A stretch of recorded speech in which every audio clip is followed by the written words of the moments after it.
Hello दोस्तों, आज मैं आपके लिए घेवर बनाने की बहुत आसान सी रेसिपी लेके आई हूँ। इस रेसिपी को बनाते वक्त ये ध्यान आता है परफेक्ट तरीके से हम घर पे तो बना नहीं सकते या फिर इसमें बहुत सारा तामझाम होगा। तो ऐसा कुछ भी नहीं है, घेवर आप घर पे बहुत आसान तरीके से बना सकते हैं। साथ ही इसमें चाशनी कैसे बनाएंगे और रबड़ी कैसे बनाएंगे वो भी मैंने बताया है। तो चलिए इस बहुत ही मज़ेदार और बहुत आसान सी रेसिपी को हम बनाना शुरू करते हैं। साथ ही वीडियो पसंद आए तो इसे लाइक और मेरे चैनल को सब्सक्राइब करना बिल्कुल ना भूलें। तो चलिए इस मज़ेदार सी रेसिपी को हम बनाना शुरू करते हैं। सबसे पहले हम बनाएंगे रबड़ी। इसे बनाने में हमें बहुत ज़्यादा टाइम लगता है, इसके लिए मैं आपको इंस्टेंट रबड़ी बनाने का तरीका बताने वाली हूँ। यहाँ मैंने हाफ़ लीटर दूध लिया है और इसमें हम डालेंगे मिल्क पाउडर। मिल्क पाउडर मैंने 2 शय से लिया है, 10 रुपये वाला। आसानी से मार्केट में मिल जाता है और इससे क्या होगा ना, दूध को हमें बहुत ज़्यादा देर पकाना भी नहीं होगा और आसानी से दूध हमारा थिक हो जाएगा। गैस पे रखने से पहले हम दूध और मिल्क पाउडर को अच्छे से मिलाएंगे ताकि इसमें कोई भी गुठली या फिर लम्स ना पड़े। अगर हम गैस पे गर्म दूध करेंगे और उसके बाद इसमें मिल्क पाउडर मिलाएंगे ना, तो उसे मिक्स करने में थोड़ी सी प्रॉब्लम होती है। तो दूध ये हमारा नॉर्मल वाला ही है, रूम टेम्परेचर वाला। अच्छी तरीके से हम इसे मिला लेंगे और उसके बाद इसे हम पकाएंगे। इतनी रबड़ी से आप 2 घेवर बना के तैयार कर सकते हैं। तो यहाँ पे आप क्वांटिटी अपने हिसाब से रखिएगा दूध और मिल्क पाउडर की कि कितना आपको घेवर बनाना है। और चलिए अब हम इसे गैस पे रखते हैं। तो शुरू में हम मीडियम फ्लेम पे रखेंगे और लगातार 2 से 3 मिनट तक चलाएंगे, क्योंकि हमने मिल्क पाउडर डाला है ना, तो वो तले में लग सकता है। तो इसलिए हमें 2 से 3 मिनट लगातार चलाना है। उसके बाद धीमी आंच पे हम इसे रख देंगे और थोड़ी देर बाद ही दूध में अच्छे से उबाल आ गया है। मैंने इसे लगातार 2 से 3 मिनट तक चलाया है। शुरू में आप चला देंगे ना, तो क्या है, मिल्क पाउडर तले में नहीं लगेगा। और अब इसे एक साइड करेंगे धीमी आंच पे और तब तक बना लेते हैं हम चाशनी। चाशनी बनाने के लिए मैंने यहाँ पे आधा कप चीनी लिया है। जितना आप चीनी लीजिए उसका आधा आप पानी का इस्तेमाल करिए, क्योंकि घेवर की जो चाशनी होती है वो थोड़ी गाढ़ी होती है। पतली चाशनी हमें यहाँ पे नहीं चाहिए। फ्लेम को आप यहाँ पे लो टू मीडियम करके पहले चीनी को अच्छे से डिज़ोल्व कर लीजिए और उसके बाद आप चाहे तो इसमें थोड़े से केसर के धागे डाल सकते हैं, या फिर मैं यहाँ पे 2 इलायची को इस तरीके से क्रश करके डाल रही हूँ, आप वैसे भी डाल सकते हैं। तो चाशनी को हमें यहाँ पे एक तार की चाशनी बनानी है, बहुत ज़्यादा गाढ़ा नहीं, लेकिन एक तार की चाशनी होनी चाहिए। जो गुलाब जामुन की चाशनी होती है उससे थोड़ी सी गाढ़ी होगी। तो यहाँ पे हमने इसे इस तरीके से पकाया है और चाशनी ये थोड़ी गाढ़ी होगी, इसके लिए थोड़े से नींबू के रस को हम डालेंगे ना, तो जो चाशनी वो जमेगी नहीं, क्रिस्टलाइज नहीं होगी। तो अच्छे से हमने इसे पकाया और इस तरीके से आप चम्मच से जब ड्रॉप गिराएंगे तो ड्रॉप बहुत थिक गिरेगी और धीरे धीरे गिरेगी। फिर आप हाथ पे इस तरीके से हल्के से मिक्स करेंगे तो देखेंगे एक तार बन रहा है। बस आपकी चाशनी तैयार हो गई है। अब हम इसे एक साइड करेंगे और देख लेते हैं कि हमारी रबड़ी कैसी बनी है। तो यहाँ पे दूध की क्वांटिटी जो है वो आधी हो गई है और अब हम फ्लेम को यहाँ पे मीडियम करेंगे और लगातार इसे हम पका लेंगे। साइड्स को आप इस तरीके से स्क्रैच करते रहिए, जिससे दूध बहुत जल्दी से गाढ़ा हो जाएगा। और अगर आप लगातार चला रहे हैं तभी फ्लेम को यहाँ पे मीडियम करिए, नहीं तो आप लो फ्लेम पे ही इसे पकाइए। अब हम डालेंगे इसमें चीनी। तो यहाँ रबड़ी को बहुत ज़्यादा मीठा नहीं करना है, क्योंकि हमें घेवर में चाशनी का भी इस्तेमाल करना है। तो 2 छोटा चम्मच ही मैं इसमें चीनी डाल रही हूँ और साथ ही डाल देती हूँ कुछ ड्राई फ्रूट्स कटे हुए। आप चाहे तो इसे प्लेन भी रख सकते हैं और इस तरीके से इसे लगातार चलाते हुए हम पका लेंगे। और यहाँ पे हमारा दूध अच्छी तरीके से गाढ़ा हो गया है, रबड़ी हमारी तैयार है। इससे ज़्यादा इसे बिल्कुल भी हम गाढ़ा नहीं करेंगे, क्योंकि जैसे ही रबड़ी ठंडी होगी ना, वैसे ही ये थोड़ी सी और गाढ़ी हो जाएगी। तो हमें घेवर के लिए बहुत गाढ़ी रबड़ी की ज़रूरत नहीं है, ये मीडियम कंसिस्टेंसी ठीक है। तो यहाँ पे फ्लेम ऑफ कर दीजिए। आप चाहे तो इसमें थोड़ा सा इलायची पाउडर डाल सकते हैं और बहुत ही आसानी से ये रबड़ी बन के तैयार हुई है। इसे बनाने में मुझे 10 मिनट का टाइम लगा है। और अब सबसे इम्पॉर्टेंट बारी आती है हमारे घेवर बनाने के लिए। तो हम यहाँ पे घंटों का काम मिनटों में करने वाले हैं। इसके लिए मैं इस्तेमाल कर रही हूँ यहाँ पे मिक्सी का जार। यहाँ पे डाल देंगे हम 4 चम्मच के जितना देसी घी। 1 कप मैदा का इस्तेमाल करके हम घेवर बनाने वाले हैं, जिसके लिए आपको क्वांटिटी लगेगी घी की 4 चम्मच। कोई सा भी जमा हुआ या मेल्टेड घी आप ले सकते हैं 4 चम्मच के जितना। और साथ ही यहाँ पे डालेंगे हम बर्फ़ के थोड़े से टुकड़े। बेसिकली हमें क्या करना है, घी में जो भी दाना होता है ना, वो हमें हटाना है। तो अच्छी तरीके से इसे हमें चर्न कर लेना है। तो यहाँ पे देखिए हमने इसे चर्न कर लिया है। जो भी एक्स्ट्रा बर्फ़ हो वो आप हटा दीजिए। और जैसे ही आप घी और बर्फ़ को इस तरीके से चर्न करेंगे तो कुछ ऐसा सा आपको टेक्सचर मिलेगा। अब हम यहाँ पे डालेंगे दूध। तो दूध कोई सा भी आप ले सकते हैं, ठंडा नॉर्मल टेम्परेचर का, सिर्फ गर्म नहीं होना चाहिए। तो आधा कप आपको दूध इस्तेमाल करना है, जिसमें से थोड़ी क्वांटिटी डाल के हम अच्छी तरीके से इसे फिर से चर्न करेंगे और बाकी क्वांटिटी हम बाद में इस्तेमाल करेंगे। तो जैसे हमने दूध डाला उसके बाद देखिए कुछ इस तरीके का आपको टेक्सचर मिलेगा। जैसे हम घी बनाते हैं ना तो मक्खन के टाइम पे कैसा होता है, मलाई वाली चीज़ें अलग हो जाती है और पानी पानी सा रहता है, एकदम वैसा सा ही टेक्सचर आपको मिलेगा। बहुत सारे टिप्स की ज़रूरत नहीं, बहुत सिंपल सा तरीका है। जब हाथ से आप छुएंगे तो ये काफ़ी सॉफ्ट और मुलायम होगा, तो इसमें कोई भी दाना नहीं है। अब हमें क्या करना है कि यहाँ पे अब हमें मैदा डालना है। तो 1 कप से थोड़ा सा कम मैंने मैदा लिया हुआ है और इसे एक बार में बिल्कुल भी नहीं डालेंगे। तो यहाँ पे हम 2 से ढाई चम्मच के इतना एक बार में मैदा डालेंगे और इसे अच्छे से पहले हम चर्न कर लेंगे। एक बार में पूरा मैदा डालने से इसमें बहुत सारी गुठली आ जाएगी और पानी का भी कोई हमें आइडिया नहीं आएगा कि कितनी क्वांटिटी में हमें पानी इस्तेमाल करना है। इसके लिए आपको क्या करना है, 1 कप मैदे को 2-2 3-3 चम्मच एक एक बार में डाल के इस्तेमाल करना है। तो यहाँ पे एक बार में हमने डाला, फिर दोबारा फिर से डाल रहे हैं 2 से ढाई चम्मच इतना। ऐसे करके इतने को मैं 3 बार में फिनिश करूँगी और साथ ही जो बचा हुआ दूध है वो डाल देंगे। इस रेसिपी के लिए सिर्फ आपको आधे कप दूध की ज़रूरत पड़ेगी और ढेर सारे ठंडे पानी की ज़रूरत पड़ेगी। तो मैंने थोड़ा सा ठंडा पानी भी डाला। यहाँ पे नॉर्मल पानी या गर्म पानी का इस्तेमाल आपको बिल्कुल नहीं करना है, इस बात का ध्यान देना है। सारी चीज़ें यहाँ पे ठंडी होनी चाहिए। तो यहाँ पे हमने इस तरीके से डाल डाल के मैदे को अच्छे से मिक्स कर लिया और ये जो बैटर है ना ये भी काफ़ी थिक है, स्मूथ तो हो गया है लेकिन ये काफ़ी थिक है, इसे हमें और पतला करना है। और अपने घेवर को एकदम हलवाई वाला टेक्स्ट देने के लिए इसमें हम डाल देंगे 1 चम्मच जितना बेसन।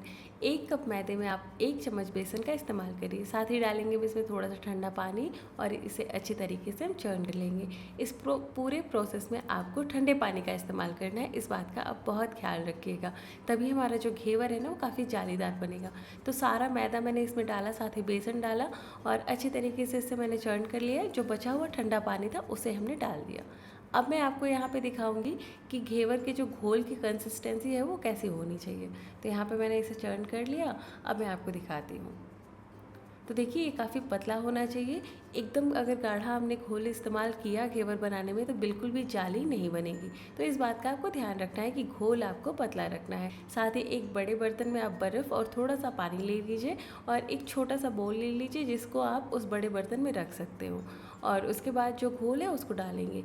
बेसिकली क्या करना है ना कि इस घोल को हमें ठंडा रखना है, या फिर आप उतना ही घोल इस्तेमाल करिए जितने से आपको घेवर बनाना है, बाकी आप फ्रिज में डाल सकते हैं। और यहाँ पे जो घोल है वो पतला तो होना चाहिए लेकिन एकदम पतला नहीं होना चाहिए, जैसे कलछी पे हल्की सी इसकी कोटिंग आनी चाहिए। तो इस तरीके से आप आइडिया लगा लीजिए कि आपका जो घोल है वो बहुत ही पतला सा नहीं होना चाहिए और बहुत गाढ़ा भी नहीं होना चाहिए। अब हम इसमें डाल देंगे 1 चम्मच के इतना नींबू का रस। इससे क्या होगा ना कि घेवर में बहुत अच्छी सी जाली क्रिएट होगी। सिर्फ मैंने एक बार ही इस घेवर को ट्राई किया, उसके बाद मैं आपको ये रेसिपी दे रही हूँ और यकीन मानिए बहुत सिंपल सा तरीका है, बहुत ज़्यादा तामझाम करने की ज़रूरत नहीं है और आपको किसी सांचे या मोल्ड की भी ज़रूरत नहीं है। घर में कोई भी बॉटल है ना उसका आप इस्तेमाल करके घेवर आसानी से बना सकते हैं। जैसे मेरे पास ये सॉस की बॉटल है तो वो मैं ले रही हूँ, थोड़ी बड़ी है तो आधे से थोड़ा मतलब 1/3 मैं इसे भरूँगी इतना सा और बाकी खाली रखूँगी। आपके घर में कोई भी शीशी बॉटल है वो ले लीजिए, उसके कैप में उसके ढक्कन में थोड़ा सा छेद कर लीजिए और आसानी से आप घेवर बना सकते हैं। हमारे घर में ये सॉस पैन होता है, हर किसी के घर में चाय बनाने वाला ये सब कुछ होता है ना, इसी में हम आराम से घेवर बना लेंगे। तो जितना बड़ा आपको घेवर बनाना है उतना ही बड़े बर्तन का इस्तेमाल करिए और जितना बड़ा आपका बर्तन है उसके आधे से थोड़ा सा कम इसमें तेल डालिए। पहली बात तो ये हुई। दूसरी बात, हाई फ्लेम आपको रखना है लेकिन फ्लेम आपको अपने बर्तन के हिसाब से हाई रखना है। मतलब एकदम हाई फ्लेम कर दिया और आंच बाहर तक आ रही है वैसा नहीं रखना। हमारा जो नीचे का सरफेस है ना सिर्फ उतने तक में हमारी आंच जानी चाहिए। तो सबसे पहले क्या करना है, आपको तेल बढ़िया से गर्म कर लीजिए। उसके बाद आप यहाँ पे जो आंच है उसको एडजस्ट करते रहिए, थोड़ा सा कम ज़्यादा करके हमें फ्राई करना है। क्योंकि बहुत सारे वीडियोस में यही बताया जाता है कि हाई फ्लेम आपके बर्तन के हिसाब से होना चाहिए।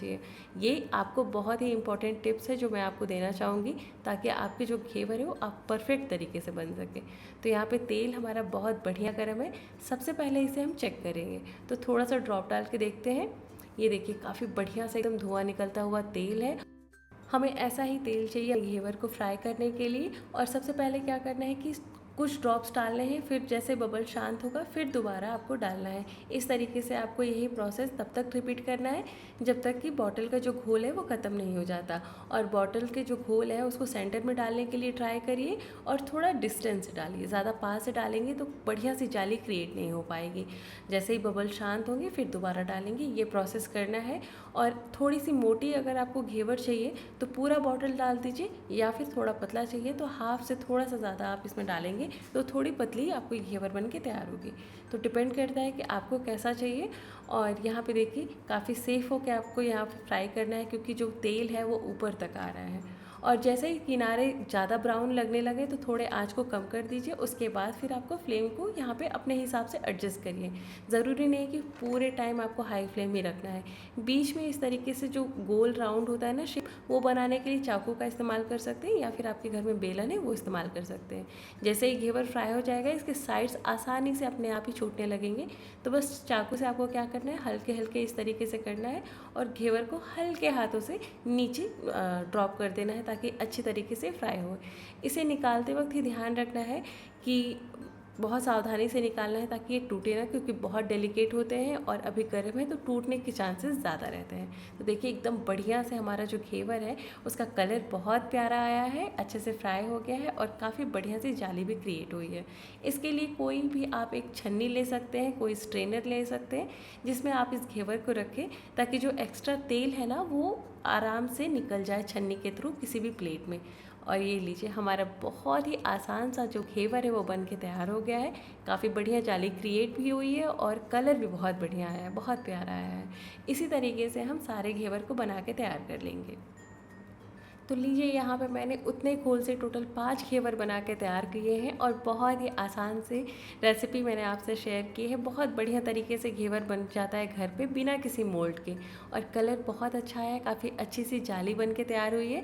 ये देखिए मैंने यहाँ पे 2 से 3 तरीके के घेवर बनाए हैं। ये वाला जो है ना वो काफ़ी पतला है, तो यहाँ पे पीछे की भी जाली देख सकते हैं आप, और जो नीचे वाला है ना वो थोड़ा सा इससे मोटा है। तो आपको जैसा घेवर बनाना हो, थोड़ा पतला या फिर थोड़ा सा मोटा या फिर एकदम मार्केट स्टाइल वाला, उस तरीके से आप घोल का इस्तेमाल कर सकते हैं। तो चलिए अब हम इसे अच्छी तरीके से सजा देते हैं। तो प्लेट पे हल्का सा मैं ड्राई फ्रूट स्प्रिंकल कर देती हूँ, क्योंकि मुझे यहाँ पे आप लोग को दिखाना है कि घेवर वाकई बहुत ही शाही वाली डिश है। और सबसे पहले हम यहाँ पे डालेंगे चाशनी।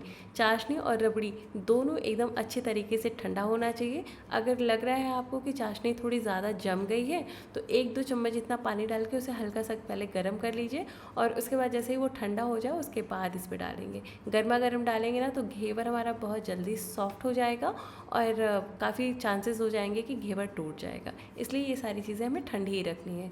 अच्छी तरीके से यहाँ पे आपको रबड़ी लगाना है। अगर आप रबड़ी नहीं बनाना चाहते या फिर पसंद नहीं है तो सिर्फ चाशनी वाले घेवर भी काफ़ी अच्छे लगते हैं। उसमें थोड़े से आप ड्राई फ्रूट्स डाल दीजिएगा और बहुत बढ़िया से काफ़ी टेस्टी घेवर बन के तैयार हो जाते हैं। तो बहुत ही आसान सा तरीका होता है और ये मेरा सेकंड अटेम्प्ट है। फर्स्ट टाइम मैंने ट्राई किया था कि घेवर कैसे बना सकते हैं, उसके लिए मेज़रमेंट्स क्या होंगे और कैसा प्रोसेस होगा। सेकंड टाइम मैं आपको यहाँ पे बना के दिखा रही हूँ। अगर मैं बना सकती हूँ तो आप भी बहुत आसानी से इस वीडियो को फॉलो करके घेवर बना सकते हैं, जो कि बहुत ही डिलीशियस होता है और बहुत आसान सा तरीका है। तो मैं उम्मीद करती हूँ कि आपको ये रेसिपी पसंद आई होगी और वीडियो काफ़ी हेल्पफुल होगा। तो आप अपने फ्रेंड्स और फैमिली के साथ भी ज़रूर शेयर करिएगा ताकि वो भी बहुत ही बढ़िया सी मिठाई अपने घर पे बना के तैयार कर सकते हैं। सिंपल और ऑथेंटिक रेसिपीज़ के लिए मेरे चैनल को सब्सक्राइब करना बिल्कुल ना भूलें। मिलते हैं एक नए वीडियो में, तब तक के लिए बाय बाय।